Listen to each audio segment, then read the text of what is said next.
UKIP is the only major political party in Britain that is directly opposing the current wave of social media censorship. They are the only ones with the stones in our mainstream political dialogue to talk about things as they really are. That's why I joined UKIP. The UK Independence Party has urged citizens to defend free speech in the West after big tech firms allegedly coordinated to remove right-wing voices, including InfoWars, Tommy Robinson, and others, from social media. As WikiLeaks point out, InfoWars says it's been banned by Facebook for unspecified hate speech. Regardless of the facts of the case, the ability for Facebook to censor rival publishers is a global antitrust problem, which, along with San Francisco cultural imperialism, reduces political diversity. Correct on every count. On Tuesday, Tommy Robinson was expunged from the Facebook-owned Instagram platform. He has already been banned from Twitter, but still has an unverified Facebook page approaching 1 million followers, which he fears will be next, because let's be honest, it will be. In a statement, UKIP said, "These are private companies, but the politically correct establishment is acting through corporations hand in glove to snuff out anything that the globalist elite do not like. Free speech is under threat in the West and we must stand in firm defence of it. Otherwise, all dissenting voices will be muzzled." Correct on every point. And if you think about it, it does sound rather like fascism to have the politically correct state of Britain bullying companies that are supposed to be private companies, even though they're publicly traded, into complying with progressive ideology, which Britain and the European Union have been doing, and San Francisco has all been too eager to accept, because now they can just say, well, screw it. We've been under pressure for the last 6 months to censor all of these people. If we just do it, they'll leave us alone. UKIP itself, which has won the last European Parliament election in Britain and remains the nation's most significant party in that assembly, has also been the target of censorship by big tech firms. The party's leader, Batson, one of its elected members of the London Assembly, were shadow banned on Twitter last month, making it hard for most users to see their messages and severely restricting their speech on the platform. Because they are. On the latest wave of censorship, Batson said, "Whatever you think of Alex Jones's InfoWars, YouTube closing it down as part of a program to shut down alternative media," which it is. Yesterday on the BBC it was said he hasn't broken the law, he has broken YouTube's laws. Only the criminal law or the laws of libel should apply. I agree. On Tuesday morning, BBC News Channel's Victoria Derbyshire show hosted a panel discussion featuring representatives from Democrats abroad and English Pen, with all present seemingly in agreement that the bans were a good thing, because the BBC doesn't have a bias, the BBC is neutral and not incredibly far left in and of itself, because the establishment is afraid of UKIP. UKIP does not represent the establishment. They are outsiders. UKIP's support is grassroots. It comes from regular people in Britain. People like me and you. Just the regular Joe. And that's honestly why we all need to join UKIP. Just en masse. It doesn't matter if you're a Labour voter or a Conservative voter. At this point, it's us against the establishment. And if you want proof of this, you can see what they're currently doing to Boris Johnson for having a fucking opinion. And UKIP is the vehicle by which regular people will be able to have their say in Parliament. All we have to do is start voting UKIP. Take this for an example. This is exactly the epitome of what I'm talking about. Absolute ridiculousness. Kay Burleigh is a Sky News quote-unquote journalist and presenter, and she got into an argument with a Conservative MP called Andrew Bridgen. This is what he had to say. Well, do you want to ask the question again then? Would you be happy interviewing me if I were wearing a full crash helmet with the visor down now? That would be perfectly... I don't think your viewers would. I'm not quite sure they wouldn't be able to judge between the two, but if I may ask you the question again, you asked me to ask it, so I will. You feel that given that you're uncomfortable trying to talk to someone when you can't see their facial expressions, do you think that burqas should not be permitted in the United Kingdom? Because our behaviour is that we do look at people's faces for the response to what we're doing or what we're saying. So what about, I don't know, somebody like Simon Weston, who can't necessarily show his facial expressions given what happened to him at the Falklands and he was so hideously burned? So, I've met Simon many times. Yeah, so I mean, does that offend you? No, not at all. But he can't show his facial expressions the way that you've just been illustrating, so just take that to its logical conclusion for me. Imagine her thinking that's a win. Take that to its logical conclusion for me. A man who has been scarred is not the same as a person who deliberately veils their face. My God, Kay. The fact that you think that's a win is the most devastatingly embarrassing self-own I have ever seen. Way worse than Cathy Newman suggesting we should run our society along the lines of the lobsters. That is honestly worse, Kay. A man who has been disfigured, he's not hiding his expression because he got disfigured, you fucking idiot. And yet you are sat there looking like a clown in front of millions of people, I presume, assuming your numbers are good. And this guy's just like, why would you even ask that? You make him look good by not making him say a damn word. You look like a bloody fool. I mean, why are you defending the tool of Islamists? ISIS recruiting posters and media use the fact that they make women wear the burqa. That's part of what they're appealing to. The worst of Islamic societies. And it's not even in the Quran. It's not even justified by scripture.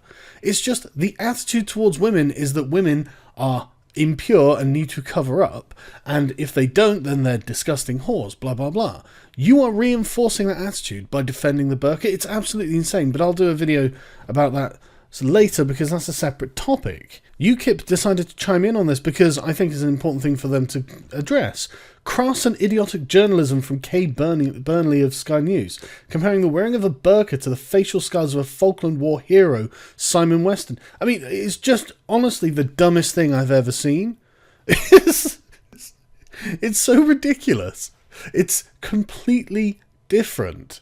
It's apples and oranges. I mean, that's not even a fair comparison to how divergent these two things are. That was such a wildly inappropriate comparison. I don't even know where to begin. These are not the same. As whoever was operating the UKIP account pointed out, a burqa may be removed, but Mr. Weston will never be able to remove the physical and emotional scars of his experience. The mainstream media in 2018. And the logical conclusion of that is you joining Cathy Newman in the graveyard of TV presenters who are now just a joke. And unbelievably, you think you're in the right? Criticised by UKIP, my work here is done. Dude, you keep going. You compared a war veteran who is facially scarred to a tool of women's oppression and said, well, why do you not see these as being equally as bad? I mean, it's such a bizarre thing that there are women around the world right now who are actually fighting for their right not to be covered up according to Islamic dictates, and you are opposing those people. And you are comparing that with a war hero being scarred, as if these are just unmodifiable aspects about the women who wear them. You are genuinely ridiculous. This prompted UKIP to ask how they could expect impartial or even reasonable coverage from her in the future, to which Burleigh responded by alleging a senior UKIP representative had called her a fucking cunt on the radio.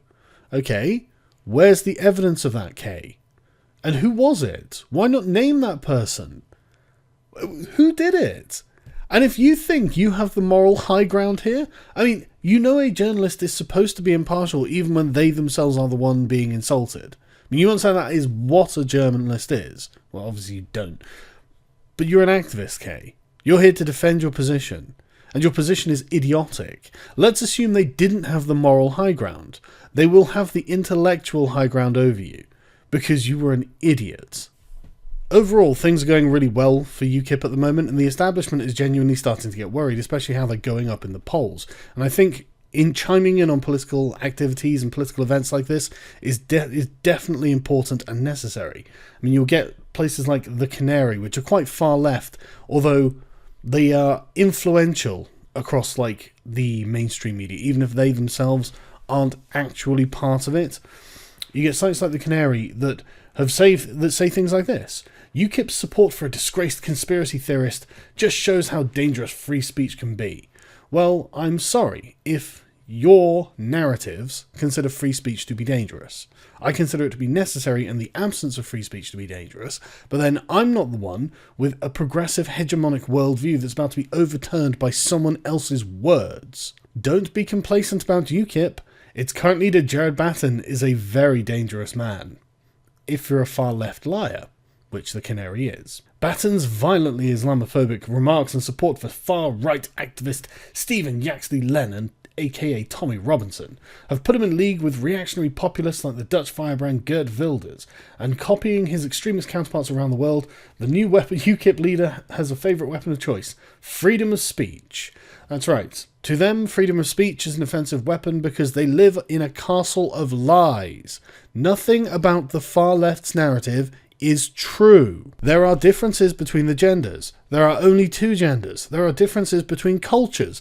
Not all cultures are the same, and our culture is demonstrably better by the numbers. They don't like that. These things are inconvenient to their idea that everyone is the same and we can all live in harmony like we're in a fucking John Lennon song.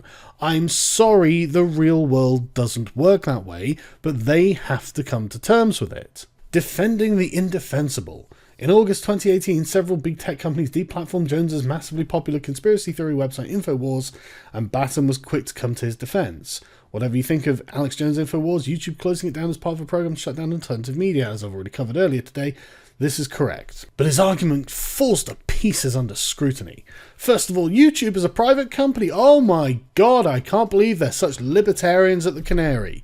Oh my corporate overlords, please step on me. Progressives who would usually be totally anti-corporation because corporations are evil neoliberal entities are suddenly incredibly in favour of corporate power when it's being used against the right people, because that's all this is about. And no, YouTube is not just a private company. It is a publicly traded corporation that's a subsidiary of Google, which is a subsidiary of Alphabet. Google was created with taxpayer money coming out of, was it MIT, I think it was? So fuck off. With the bullshit argument you've taken the libertarians and you don't understand, that's horseshit. And even if it wasn't, YouTube has such monopolistic power over the market of online video streaming that we have to consider it a public space, especially given how they advertise it open to all. He's also being sued for defamation. Don't give a shit. Not your problem, nothing to do with this. Fuck off. Twitter's political terrorism. Jones's comments haven't fazed Batson. Batson isn't necessarily in support of his comments. He's in support of his rights. He even retweeted a highly questionable petition accusing Twitter of political terrorism. In what way is that not true? Twitter is a censorious platform just like the rest of them. Set up on August the 1st, the document demands the US Congress stop Twitter censorship in violation of First Amendment rights. Yeah, okay, that's perfectly respectable. That's in no way out of character or that's in no way reprehensible or anything like that. That supports everyone. Unfortunately for you, Alex Jones is also part of everyone. Genuine concern. Batson isn't alone in defending Jones. There are critics, including those on the left, who are also guarding InfoWars' right to publish whatever it likes. Blogger Caitlin Johnston, blah blah blah. While such concerns are valid, we have to draw a line between freedom of expression and hate speech. No, we don't. You do not have freedom of expression if you are not allowed to express hate speech.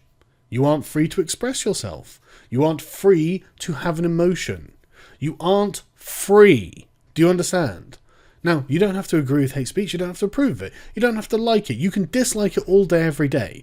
But that doesn't mean that these people don't have a right to express opinions you don't like. Because ultimately, that's what hate speech is. When it boils down to it, the very bedrock of what it is it doesn't do anything other than offend someone. And you can't have that. It's no secret that Batson and Jones have similarly disgusting opinions, especially on Islam. What, we're not allowed to dislike Islam now? We're not allowed to dislike totalitarian, theocratic religions anymore. I mean, it's not like Christianity, where render unto Caesar what is Caesar's, render unto God what is God's. No, it's convert the unbeliever. Not necessarily by the sword, it could be by dawah, but the point is to convert the unbeliever and to take control of the lands. Why would the left defend highly conservative theocratic religions? I just can't understand it unless they basically view Muslims as animals who are not capable of making their own decisions and who are not capable of thinking critically about the world around them and the things they believe. That's the only reason I can think of that far lefties would actually defend something that if it was being said by a white male, they would be protesting in the streets about, smashing things up and beating people with clubs. They whine about me and Paul Joseph Watson for a while and end with this. Constant vigilance. Batson and his supporters don't really care about free speech. Yes, we do. Yes, we actually do. I spend a lot of my time defending free speech for people I do not like. Defending, and at the same time mocking, people who are deplatformed for opinions that I don't agree with, but I don't think should be censored. I have to defend the alt-right, I have to defend the far left, I have to defend the TERFs and whoever else, because you guys will censor literally anyone who gets in your fucking way. You are the dangerous people in society who are going to create a civil war. You have to be stopped. I'm sorry to tell you this. The UKIP leader commissioned a report that calls for all Muslims in the UK to sign a document disowning sections of the Quran. Well, have you read the Quran? Some of it's not that nice. As is often the case with the far right, some people's speech is freer than others. He didn't say you couldn't say anything. That's not an infringement of anyone's free speech rights. What they're saying is, these things are unacceptable. These form an ideology that is dangerous and produces Islamists and jihadists. There are sections of the Quran, just like there are sections of the Bible, that Christians do disown, and when they don't, they end up looking like the Westboro Baptist Church and being treated as such. But there's no such thing regarding the sections of the Quran that are actually causing extremism. That's not a free speech issue, and that was just a proposal. He didn't make anyone do it. Maybe Muslims would like to do this themselves to try and keep the number of extremists in their communities down somewhat. You seem to think that there are no people in Muslim communities who are in favour of moderating Islam. There are. And I don't know why the far left, and through their intense moral influence over the centre-right conservatives, I don't know why they don't seem to realise that not all Muslims are radical fanatics. There are many of them who don't want that, and we should be supporting these people. But the far left just treats Islam as a giant monolith that actually can't be changed. Oh no, God, the most extreme elements are basically Islam, and so we have to cater to them instead of the moderates who want to work with us. We let the Islamists define how we define the moderates. But the thing is, what I'm saying is common sense. You don't pander to the radicals in any movement. You actually make the moderates suppress the radicals within their own movement and then engage with them on fair terms. So you can have a dialogue, you can both make sacrifices, and you can ultimately come to a concord, an agreement on what is to be done. But you don't want that. But that would be a cooperative approach to these things. Instead, you want an absolutist approach. You want to come down with a hammer on everyone who opposes you, which is why Boris Johnson is being accused of legitimising racism, because he doesn't like the burqa, but doesn't want to see it banned. It's just his opinion he doesn't like it. Apparently that's racism. Even if there are Muslim women all over the world who also oppose the burqa, they're racist too. Because what the fuck would they know about wearing a burqa? We've got a white British leftist here who knows way more than them. Maybe they should shut their racist Islamophobic mouths. But they say that we also need to be aware that what is happening on the fringes of British politics in the name of free speech, UKIP is no longer a joke. They are a dangerous movement. To you, but not to the British public, or the Muslim majority here who want to live in a moderate liberal country and not see their communities taken over by Islamists. We're not a threat to them either. We are a threat to the radical Islamists who want to turn Britain into the Middle East, but those people can get fucked. And finally, I'm going to end on some criticism of UKIP because this was fucking stupid, and the people involved with it should be ashamed of themselves. UKIP suspends members after masked group storms socialist bookshop chanting about Muslims and paedophilia. Oh, that's going to end well, isn't it? I suppose we better watch the video, as cringeworthy as this is going to be. We love Joe! We love Joe! We love Joe! We love Joe! Do you have any books on paedophilia? Do you have books on paedophilia? Shut up, paedophile! Paedophile! Paedophile! Paedophile! I hope your shop burns down! I hope it burns down! That's exactly the same as when the SJWs burst into a Churchill-themed cafe and accused it of being fucking racist, you morons. It is our duty to fight for our freedom. It is our duty to fight for our freedom. It is our duty to win. It is our duty to win. We must love and support each other. We must love and support each other. We have nothing to lose but our chains. We have nothing to lose but our chains. We have nothing to lose but our chains. We have nothing to lose but our chains. We have nothing to lose but our chains. We have nothing to lose but our chains. Churchill fought for our freedom. It is our duty Churchill to was fight a for our racist. freedom. Churchill fought for our Churchill was a racist. Churchill was a racist. Churchill was a racist. Churchill was a racist. Total cringe. That was a net loss for UKIP. The people involved in that should really think about why they did that. That's unbelievably dumb. That's not serious. Just like the SJWs, you were laughing along and playing at being a political activist. That's not how it's done at all. There is too much at stake for idiots like you to be fucking around doing SJW-tiered nonsense. The establishment forgives SJWs when they do it because they are on the side of the SJWs. They are not on your side, so get your shit together. You have to be smart about this. One of the people who was suspended is a local lad, apparently. In my neck of the woods anyway. I live in North Swindon, the constituency of North Swindon. He apparently was a candidate for the constituency of South Swindon. I haven't met the UKIP Swindon Crew yet, and I haven't met him either. But my god, like, we're going to have to up our game, ladies and gentlemen. This is a ridiculously low-tier self-own. Especially as they get to dunk on you after this now. The Guardian is dunking on you, making you look stupid. UKIP members sent mind-broadening reading after bookshop attack. Apparently they sent these ex-UKIP members a selection of dystopian reading. Fahrenheit 451, The Handmaid's Tale, the Quran. But the point is, attacking a fucking bookshop just because they think differently to you looks like an attack on free speech. Look at this. A brief history of censorship would by no means be brief. Free speech campaigners have sent books including The Handmaid's Tale, The Colour Purple and the Quran to the UKIP members said to have attacked a socialist bookshop in London to introduce them to different ideas. Unbelievable. Get your shit together. They are running scared. Don't make amateurish mistakes.